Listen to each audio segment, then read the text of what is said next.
What's up, everybody? Welcome to Schoolboy Roll-Up, Wrestlemania Night One post-show edition. We hope everybody enjoyed we're going to call it a mid-show, I think is going to be the prevailing thought here. But catch us on the socials. Greg had some masterpieces tonight. You can find us at Schoolboy Roll-Up on Twitter, on Instagram, all that stuff. Guys, what do we think about this tonight? What do we think about the fact that we're doing our first show all in the same room at the same time? That's also all in the same area. That's a good point. Don't have to stare into the camera right And now. also, yeah, like all the shorts are going to be Greg's head as the thumbnail. Yeah. It could be. It's still my head. It could be. Like, dude, what is this? Like, I only watch these shorts because of this guy's face. That's the moneymaker. That's right the here. moneymaker for us right there. It was a weird show, I think. I think we had that. There seemed to be like a lot of botches in the matches. The Tiffany Charlotte stuff it started off great, it didn't end very well. I said this like relatively midway towards the end. I was like, the internet was right. I was the one who was like, the show's still going to be good. Everybody's being negative. But yeah, they just didn't have it for most of the show tonight. No. It didn't hit those highs on anything except the main event. And once again, like it's WrestleMania. The pageantry is amazing. The athleticism is probably the best we've ever had up to this point. But you're looking at certain things, and going back to what you said, like Tiffany Charlotte, they built the intrigue out of some awkward moments, going a little too far in the promos, and the match itself just didn't deliver. Rob and I were speaking as we're watching the match. Some of the moves that Tiff hits, like that the rolling thunder, whatever that was, whatever that roll forward move is, Ken Kennedy used to do it back in the day. It just looks so nice and comfortable. It's like something.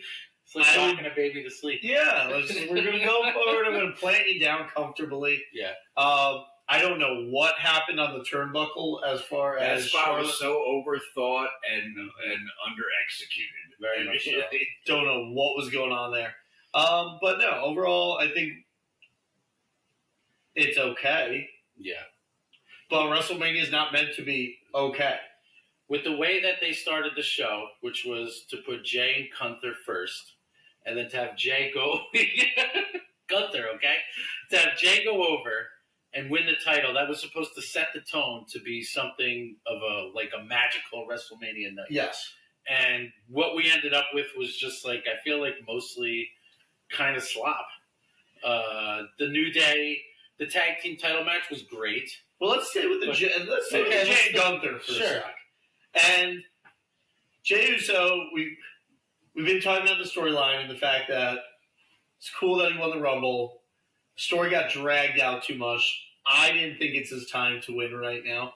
Still stand by that. But is he over with the crowd? Yes, he's over with the crowd. But the match itself, man. Oof, wasn't there. No.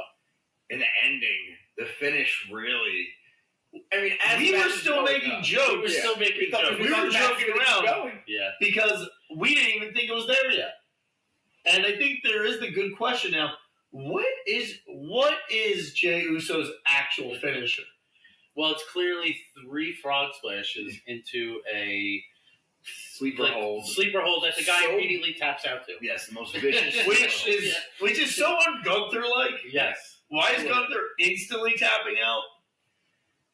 We speculate that he was not happy with the way the match was booked. It's the only because valid. It doesn't go with his character at all. It's the tap. Yeah. It just I think we mentioned that Jay has probably never done a submission in his career. And then the first time he does, he's tapping somebody out to it. Never. And for this is going to be your moment to win the belt. Don't you want to hear the 1, 2, 3? Yes. The crowd's going to be more invested. An instant tap, it didn't give anybody a chance to get excited. You didn't get the big pop. There wasn't this wave of yeets from the crowd. It wasn't the moment I thought it was going to be if they allowed him to go over. No. And we'll see where it goes from here. Is Jay's intro over incredibly. Yeah. Is Jay over? In everything except his wrestling, because he did 3 frog splashes, and we still kind of didn't think he was gonna win. No, I didn't think. To our point, I know we've already said, but that's how it played through. We were just having a conversation.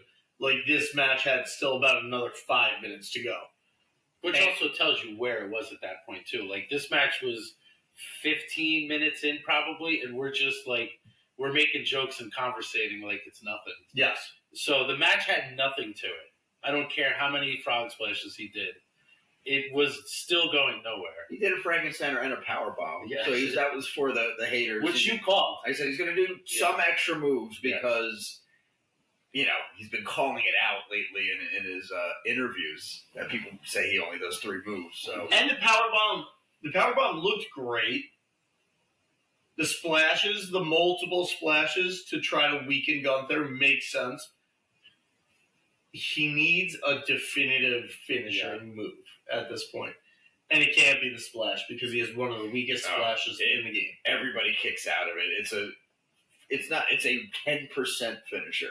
It works 1 in 10 and it only worked in tag team with him and Jimmy because they both did it at the same time. Yes. So it was double power. I think that was the difference was that you were seeing we're both splashing at the same time. It's a little bit more exciting. So does he have to give 3 frog splashes to everybody he faces? No, or is it just Gunther? It's some combination of 6 finishers. Yeah. So it's either 3 super kicks, 2 splashes, and a spear. Any combination of 6 of those 3 moves can get him 1 pin. Combo of 6. Yeah. That's a big 6. The 6. That's what they scrub. Big 6. Yeah. And 5 spears and a super kick. We're working for you, Hunter. I just feel bad though. I feel like we have the post show on TV, so if people see us looking up, we're watching Jey Uso at the table right now. I mean, people know. People watch the podcast enough. They should know Yes. where we are right now. We're in the Lion's Den. Yes. I'm normally sitting right over there, so they should know that the TV's right the TV's there. right there. But I think we all like Jey Uso, and I'm very happy for him for the long career that he's had. He gets the accolade. It just doesn't hit. No, I think this is what we've been talking about, is you've worked this guy up since about 2020. He's building towards the moment. Now here's the moment, and it's flat. Mm-hmm. And this was last year's WrestleMania, where him and Jimmy went at it, and it was the worst match of the weekend. Yeah, he's just not Mr. WrestleMania. No, he's not. But in just moving things along right now, talking about tag teams and such, New Day, War Raiders, awesome. That match was incredible. And Greg, you revealed that you've not seen a lot of War Raider matches because they were doing a lot of the offense they usually do, and you're like, whoa. I have to be honest, I'm not as familiar with the War Raiders. They do a lot of stuff where they destroy their opponents pretty regularly, mostly just sitting and landing on them. Yeah. Yes. Huge dudes. But love that's that. awesome. Yeah, I'm going to throw my partner at you in various ways. It's what Vikings do. It's our hipsters because they're no longer Vikings at this point. They got the skinny jeans, man. Exactly. Now they're just. But no, I thought it was a great match. I think the only thing that brings down that match is the quick finish. And I get New Day wins by heelish tactics. That's why I don't fully take away from it. Mm-hmm. But following, I think, a lackluster finish in the first match is what disappointed us a little bit with the second match. Yeah, that match was a banger, but with another weird finish. You could have done heel tactics in that second match to win. That leads to a more definitive finish rather than just we're going to hold you down, and cheat to win right at the end. The only thing I did like, and I mentioned this during the show, is that I like that the New Day just ran away with the belts. Yes. They weren't even going to give the crowd a chance to cheer him because they're trying so hard to play into that heel character that they have. So they just ran away, which I thought was kind of funny. Just get out there. They just went at it and they were gone, which was great. But man, that was a very flat finish to what was maybe the second best match of the night, maybe third best. It's up, it's up. There were 3 good matches, and there were other matches that happened. Yeah. And our good friend, who was that? Strauss. Oh, yes. As well as you brought it up as well. Do you think at some point Big E is going to step in to cost them? I thought for sure tonight was going to be the night since it's WrestleMania and they always pull out all the stops. But when I did say that, you corrected me. Not corrected me, but you brought up the point that you think eventually he will be the reason that they lose them, which is probably pretty spot on. We shall see. We shall see. We shall see where it goes. The third match of the night ended up being Jade and Naomi, which was just, that was 15 minutes we could all get back. Yeah, some good spots, but that's one of the on the lower end. Yes, not the worst match of the night, but it maybe the second worst. No, and I think people are, from the brief bit I've seen on social media and such, people are talking about like, oh, this is Naomi's time. Like, no, this is not Naomi's time. No, not at all. It was a great way to turn her heel, mm-hmm. and it's, I think, part of the larger story of where we go from here. From here, don't know where my from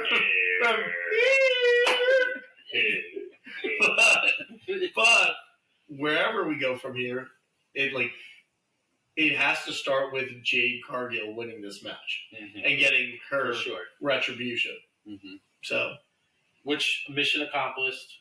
We did it. I'm still having my. Where we going? There was a good spot at the end, I believe. Like, it was a brutal powerbomb. That wild powerbomb, right? Spot? Yeah. So kudos to Jade for that. At least they ended strong. But that that match as a whole, actually, it was cleaner than the Women's World Championship match. Sure. It was cleaner, and it wasn't a squash, which I originally anticipated. I think Naomi got in great offense. That one move where she basically did a face buster on the ring apron to the outside. It's amazing. It was a great looking move. That was almost vintage Randy Orton opposite.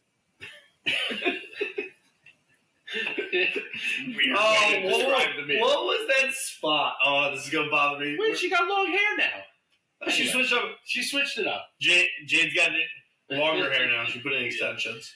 But she's getting talked to right now. Yeah. But no, I'm pleased that Jade won it, and I'm very curious to see where they go from here. For sure. Hopefully with Bianca Master Monitor behind this. It's got to be. And since Nick brought it up, we might as well hit the women's world title match, which was Tiffany Stratton and Charlotte Flair. Match started out strong. I think entrance of the night was Tiffany Stratton. That was an awesome entrance. It played into her character. It was way bigger than her normal entrance.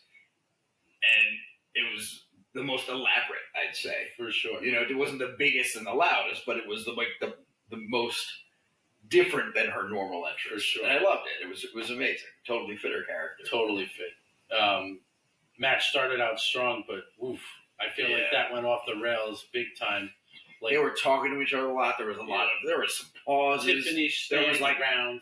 People just hanging out on the ropes while they waited to redo something. And so I chalk that up to her inexperience. I was just going to ask, do we think it's an inexperience thing? Or do we think this is just the inability for these two to share any chemistry together? I think it's more inexperience. You think about how she has been on the main roster for a year. Yeah. It's really, and you're talking about somebody who's, won 15 championships. So the gap of experience is so wide that one person doesn't even have to think about what they're doing versus the other who, sometimes it looks like she's thinking about what she's doing as she does it. So there's that has to be an experience thing. I just figured, with the buildup that this match had, that they would have ironed that stuff out beforehand. Especially with Charlotte Flair being arguably one of the best wrestlers, male or female, of all time. She's certainly put herself up there. Just didn't hit. And we'll never know, but I feel like this was a last-minute change. Obviously, I had my Charlotte Flair picking, but I was very surprised that Tiffany won the match. I just thought, I don't know if something had changed over, the lead into this match and, just the issues that they were running into. I'm wondering if that came back. Yeah, her heat with the crowd is so, maybe it's so intense they didn't know what to do with it. Yeah. So it's like, let's just keep the belt on Tiffany and see who else, get Nia Jax back. That's a rivalry, I can't wait to see. And I'm curious to see where Tiffany gets busted open, because you could clearly see towards the end of the match, we were talking about it, and so was the internet. You clearly see there's like busted tooth or chipped tooth. I mean, it looked pretty bad. She took a spot where it was a face bump, so it could have been that, and it just looked like a busted lip. But then it was like full. It was like it looked like there was a tooth missing or Yeah. something wild, which could have also contributed to some of the wonkiness in the match. Maybe It's they were possible. like, maybe they're trying to finish it, or It might have really thrown her off. Yeah. But you know who the MVP of the night is? The guy in the Kane costume. Oh.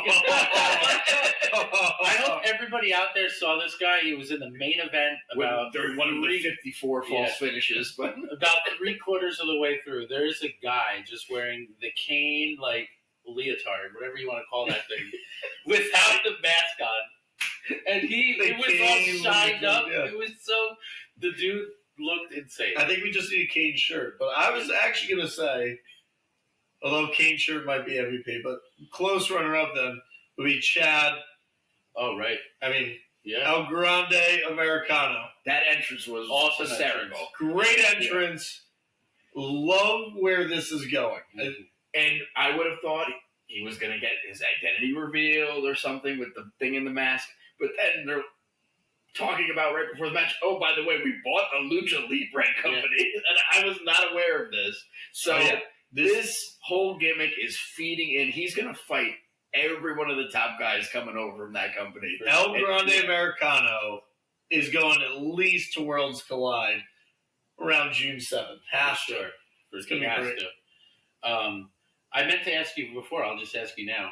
Is AAA the company that Conan is involved in? Or Conan? Is that the company? Do you know offhand? I believe. He's like the head booker or something, Conan? Yes, I believe Conan was the head booker of Okay. No, I think it's Conan. It's Conan. It's Conan O'Brien. Conan O'Brien. Team Coco. Team Coco. Shout out Conan. We love you. That was a fine match, and it was cool to see El Vikingo. Or Vikingo, what's his name? I'm sorry. You're fine with that. Vikingo. Vikingo. Yeah. It was cool to see him get involved. I've read the name a million times. I've never seen a match, just being honest. But He was he was in the top 5 of rising stars in some lists last year. So That's I'm cool. excited to see whatever he brings to the that's table. Cool for Ray Phoenix to be on the roster for 2 weeks and get a WrestleMania match. Just stinks that Ray got hurt, but what a great job he did in the replacement. This is probably the other kind of, because it wasn't a title, this was a great match. great match. Yeah. And a guy like that, can just come in and pretty much do anything. He does a lot of to things make that it a nobody good else match. can do. Right. So very easy Save to get his excited. brother Penta, who can do it all too. He doesn't do that walking on the rope stuff. Only he does. Only Undertaker. And Ray Phoenix. And Ray Phoenix. But no, I think it was a great spot for Ray Phoenix to have the opportunity. Obviously, you don't want Mysterio to go down, but pretty cool to see Ray Phoenix step up. Yeah. And Absolutely. he's good. He'll be a very good hand. I think we're all a little distracted right now because Tiffany's trying I want to see, did she lose and it we're to just I trying to keep check looking out at her Did's- grill right now. Yeah, it's She pointed at us as she walked up to the podium, so I guess she got it fixed already. Might just be a cap on yeah, it for the very moment, but possible. Yeah. I think there's She's like, some- I'm not going on TV unless you fix this, and somebody in makeup actually has a tooth that they can just shove in their mouth. You never Throw know. it in. yeah, just you got those fake teeth ready to go. Jacob Fatu, the Samoan Werewolf, defeated LA Knight in what I thought was a fine match. Yeah. It's like not WrestleMania worthy, but a great match. Yes. It was, as you said, it was probably a good Raw match, and I think that's fitting. It was good to see. You and I love LA Knight. We're big LA Knight guys, but we're also big Jacob Fatu guys. LA Knight was the first person who tried to have a cool entrance. He rolled up in the Maserati, rolled the window down, and the music hit. That was pretty tight. I enjoyed that. Yeah. You know who didn't love that? Your son. Yeah. Brett. Yeah. Brett did not like that. He He was was like, why isn't he driving? He was really upset by that. Yes. And he's got a valid I think point. that's a point. He's Driving got a car. valid point. Driving a car is way cooler than sitting You shotgun. could have come up the other way, and then you could have still driven up, and then actually got out on the driver's side. That's true. Same door. Just come on. LA Knight can't drive, is what we learned tonight. His license is suspended. Yeah. For some reason. Yeah, I don't know. But I think so the biggest thing of that match to me was not Jacob Fatu winning or LA Knight not driving the car up to the entrance. It's the fact that how far has Solo fallen? Oh my goodness. Solo Sikoa involved in a main event, or the main event of WrestleMania a year ago, one of the greatest endings ever of WrestleMania, then moves up in his new Bloodline storyline to be the main event of SummerSlam, the second biggest PLE of the year, and then nowhere really to be seen in this. I mean, when we did our predictions, I was just going with LA Knight winning due to Solo Sikoa having to play a bigger role. The fact that Solo Sikoa is just relegated to pretty much just giving Jacob like a hug and like, hey, do a good job. Yeah, go do your best. Yeah. That's crazy to me how far he's fallen. Very, very crazy. It means the betrayal's coming sooner, right? It has to be. Solo's a petty man. Yeah, I mean, it has to, but at the same point, even after the betrayal, where does he go from there? Right. It just seems like especially if he doesn't beat him, right? It just seems like he's moved so far down the card at this point that, once again, if we're using this term like, relegated, I don't even think you're looking at a guy who's upper mid card anymore. You're going to look at a guy who's mid card at best. At best. And that's a huge change considering the first 2 years of his career on the main roster. He's like a Sunday Night Heat guy right now. Yeah. That's like they might have to bring back Sunday Night Heat. Just for Sunday Night Solo. Yeah, we got Solo going up against Stevie Richards. Yeah. Of the Job Squad. I forget what match did we have after that? Do you guys remember? I think we've covered just about everything up until the main event at this point. Until the main event, yeah. Which saw Seth Rollins win with Paul Heyman turning on both Roman Reigns and CM Punk. CM Punk had in living color play.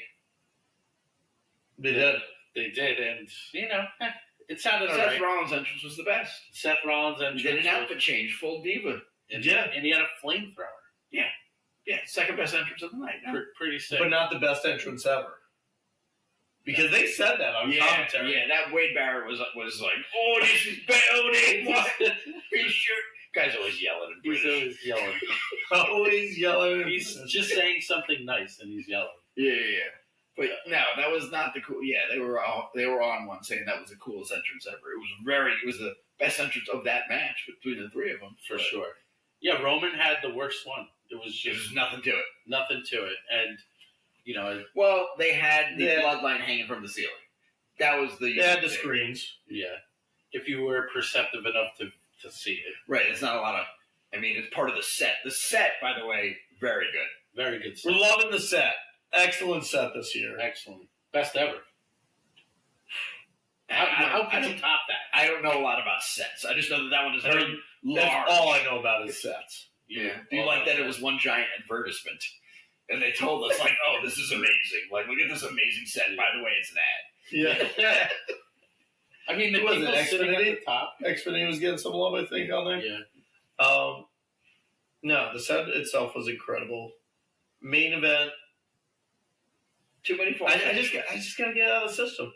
The main event, we knew what it was built around. It was built around the idea of who's Paul Heyman going with. And that's not big enough of the story. I get that this is going to lead to other things. We're smart enough to recognize that. But to main event night one of WrestleMania, there's no title on the line. And we're just focused on who is Paul Heyman going to betray. As he slowly drops down to give the second low blow. Great. The second low blow was a little feely. Yeah. It was like there's a lot on the forearm. I don't know. That might have just been something he did for fun with Roman. It might could have been. Hopefully, there's a joke in there somewhere. Yeah. That we don't know. The table spots were excellent. Yes. These tables. Yes. They break in the best way. They hired physicists. They're like, what can we do to make these tables look so brutal when they break? Because it sounds harder, it looks like a harder bump. And the fact that he powerbombed Seth threw him in the ring, speared him, and he kicked out. We're like, this is ridiculous. Like, this is too much. That was too much. The first time those tables have ever been broken, and they were broken back to back, and he did a finisher, and it wasn't enough. It wasn't like the old tables that when you went through it, it like immediately just like collapsed. Yeah, it fell apart. It looked like that powerbomb actually made the sides like detached and explode off. It just the second one, I think, looked like it fell apart the right way. Yeah. Like the sides went out. Yeah. And it looked like a spectacle. The first one looked more forceful. Like Yeah. my back has basically hit this so hard that it snapped apart the pieces. Well, keep in mind, It's amazing. That's the U.S. announce table is slightly sturdier. Of course. In the lore of wrestling, Yes. right? Yes, of course. Yes, definitely. But in the end, Seth Rollins got the help of Paul Heyman and took it home, whatever you want to call it. I don't. He didn't win anything, so like I don't know. He's won Paul Heyman's affection, I guess, and like they're obviously leading towards a pairing there. Hopefully, maybe somehow tomorrow this plays into tomorrow's main event. I'm hoping. I know we were speculating that this was going to be him with Cena and The Rock. Too many cooks in the kitchen if you got Rock and Paul Heyman and all. So clearly Seth is going to go off and do his own but thing. if we don't know how much The Rock's going to be around. Okay. So is Heyman kind of the proxy for when The Rock's not around? I'm curious to see where it goes. Obviously, we're all curious to see where it goes.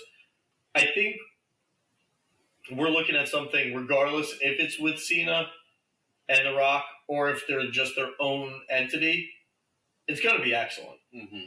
And I think you're looking at the big push for Seth moving forward. He's always going to be high billing, but I think you're really going to have the next year or so focused very much around Seth. Obviously Cena as well, but Seth, I think, is being elevated as we're probably going to see Roman take a small step back over the course of this year. I would imagine. And just to kind of feed off that point of maybe if there's some sort of faction, if it's not with Cena and The Rock, then I'm totally fine with somehow getting Drew McIntyre involved in this thing. I think he could use a little more push. direction after being put in this relatively pointless feud. When he was like the Bloodline Hunter, but that match was stopped. Yeah. And like honestly, Drew McIntyre had a top 3, at worst top 5 year of anybody. Yeah. And he's fighting Damian Priest in a Las Vegas street fight or Sin City street fight. It's just Who's the top 5 of this year? this year? Punk, McIntyre, Seth, Cody, and I feel like I should probably put a woman in there. I put Tiffany in there. She had a great year. Okay. You 5 too many, because when you said Drew at a top 5 year, you put too many numbers. Top 3. Okay. I almost wouldn't say Cody, but then his most recent match was so good. Mm-hmm. So Cody and Drew and CM Punk. Okay. And maybe Seth. Because CM Punk to me is overall number 1. Yes. Oh, yeah, he had a wonderful year. Yeah. Considering he started off, if we're looking Mania to Mania, Injured. considering he had to spend about the first 4 months injured in that time and still found a way to be relevant, Punk had a wonderful year. For sure. And the fact that the guy just loves being in caged matches, that's a special thing. When will the next one be? I think he's on a little break from those. A little break, okay. He's been on a run, that's for sure. I do think the moment of the night, without a shadow of a doubt, is Triple H coming out for his Hall of Fame, thing where they introduce everybody who made the Hall of Fame, and then one person has to get a bigger entrance than everybody else. We're all Hall of Famers. Yes, they're all Hall of Famers. But I'm a first ballot Hall Yes. of Famer. And you have Stone Cold Steve Austin and Bret Hart standing there. Where, like, the Hall of Fame is getting so long in the tooth that they're inducting matches now. Yeah. So that you can get already Hall of Famers up there again. To talk about something they did that made them a Hall of Famer. That's true. So it's like this crazy wrestling circle jerk continues. Yes. To see Triple H go over and congratulate everybody, but to see Bret Hart's reaction to Triple H. He eye rolled the hell out of him. And Bret Hart is so bitter and so amazing. And I say that lovingly, Bret. Like, I think you're awesome, like, but damn. You're trying to cover your bases. You can't tell someone they're bitter. Well, he is. He's a little bitter. He's like a curmudgeon. Bret Hart has no patience left at this point. None. Yeah. Zero patience on this. He has no time for BS. None. He feels the way he feels. Yeah. He didn't want to shake Hunter's hand for the 15th time this weekend while he did his little spitty thing that he also did at the end of his Hall of Fame speech. And it just seemed absurd to him. Very absurd. Yeah. That was a great moment. Love it. It was. The only thing that could be better is if he was wearing a cane shirt. For all future wrestlers are going to always be obsessed with Triple H, always hold him in high regard. Mm-hmm. He's the main booker. So only the people that came before can roll their eyes at Triple H. And not all of them. Only guys that were like a bigger and better wrestler. Yeah. Bret Hart. Which are few and far between, and Bret Hart's one of them. And HBK is the other, and he's never. And they're buddies. So, yeah. But damn, that was good. So going into night 2, still feeling like Cena wins? It depends how the other matches go. They almost went straight down the middle, heel face. It was like 4-3. Okay. So they probably do that again. There were 3 title changes tonight. That's a lot, and even for Mania. So we see what happens tomorrow. I think along our predictions, we have Tag retaining. The women's, you had EO retaining, which leaves the big one to move.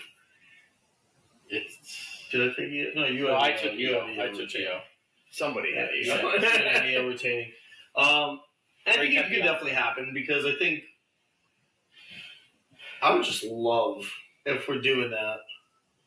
Not that you want to use Mania as the setup, but kind of like we're seeing where next week on SmackDown, they're like, oh, the tag team championship match that we just had this past week, it doesn't matter because we're setting it up for the TLC match next week. That's going to be great. I would have no problem if they did the triple threat match, if they did a rematch on Monday night, and that's where Bianca won.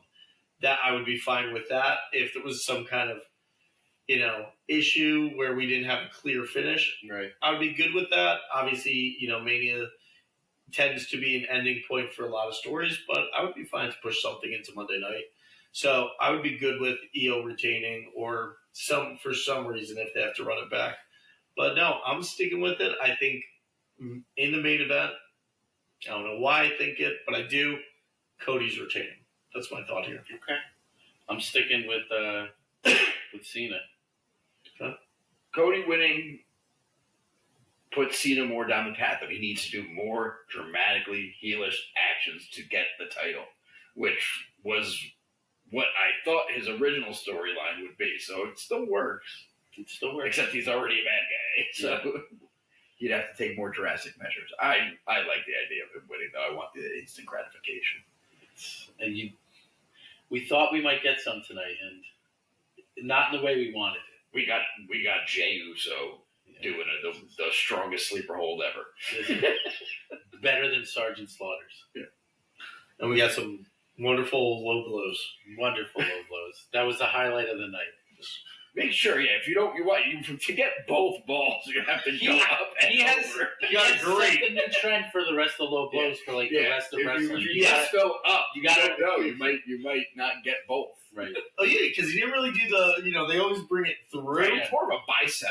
And you go like hitting the junk. Yeah, he did that. His was more just I'm going to stop. Yeah. And now we're just scrambling. That's not how they did it in ECW. Scramble the eggs. We scramble those eggs. Yeah.